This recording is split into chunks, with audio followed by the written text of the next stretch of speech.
നമ്മുടെ കേരളം ഇന്ന് പലതരം പനികളുടെ പിടിയിലാണ്. അതിൽ മുൻപന്തിയിൽ നിൽക്കുന്ന ആളാണ് ഡെങ്കിപ്പനി. എന്നാൽ ഏറ്റവും ഇമ്പോർട്ടന്റ് ആയിട്ടുള്ള കാര്യം, നമ്മൾ നമ്മുടെ വീട്ടിലും ചുറ്റുവട്ടത്തും ശ്രദ്ധിക്കുന്ന കുറച്ച് കാര്യങ്ങൾ മതി നമ്മുടെ വീട്ടിൽ ആരെയും ഡെങ്കിപ്പനി ബാധിക്കാതിരിക്കാൻ. ഈഡിസ് കൊതുകുകളാണ് ഈ ഡെങ്കിപ്പനി പടർത്തുന്നത്. ഇത് നമ്മളെ കടിക്കുന്നതോ രാത്രിയിലല്ല, രാവിലെയാണ്. ഇത് ഉണ്ടാവുന്നത് എവിടെയാണ്? ഇതിനധിക ദൂരം പറക്കാനുള്ള കഴിവില്ല. 50 മുതൽ 100 മീറ്റർ വരെ മാത്രമേ ഇതിന് പറക്കാൻ സാധിക്കൂ. അതിന്റെ അർത്ഥം നമ്മുടെ വീടും പരിസരവും ശുചിയായി വെച്ച് കഴിഞ്ഞാൽ നമുക്ക് ഈ ഒരു കൊതുകിനെ തുരത്താൻ സാധിക്കും. ഇതുണ്ടാവുന്നത് ശുദ്ധജലം കെട്ടി നിൽക്കുന്ന സ്ഥലങ്ങളിലാണ്.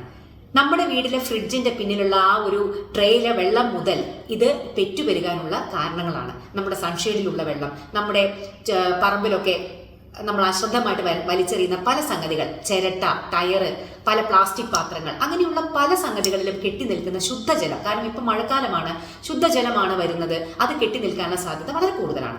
ഇവിടെയൊക്കെയാണ് ഇത് പെറ്റുപെരുകുന്നത്. ഒരു 5 മില്ലി ലിറ്റർ വെള്ളം മതിയത്രേ 300-ലധികം കൊതുകുകൾ പെറ്റുപെരുകാൻ. സോ ഒറ്റ കാര്യം മാത്രം ശ്രദ്ധിക്കുക, ഇതിന്റെ സോഴ്സ് റിഡക്ഷൻ, അതായത് ഈ കൊതുകുകൾ പെറ്റുപെരുകുന്ന ഇത്തരത്തിലുള്ള ശുദ്ധജലം കെട്ടി നിൽക്കുന്ന അവസ്ഥ നമ്മുടെ വീട്ടിലും വീട്ടു പരിസരത്തും ഇല്ലാതിരിക്കാൻ പ്രത്യേകം ശ്രദ്ധിക്കുക.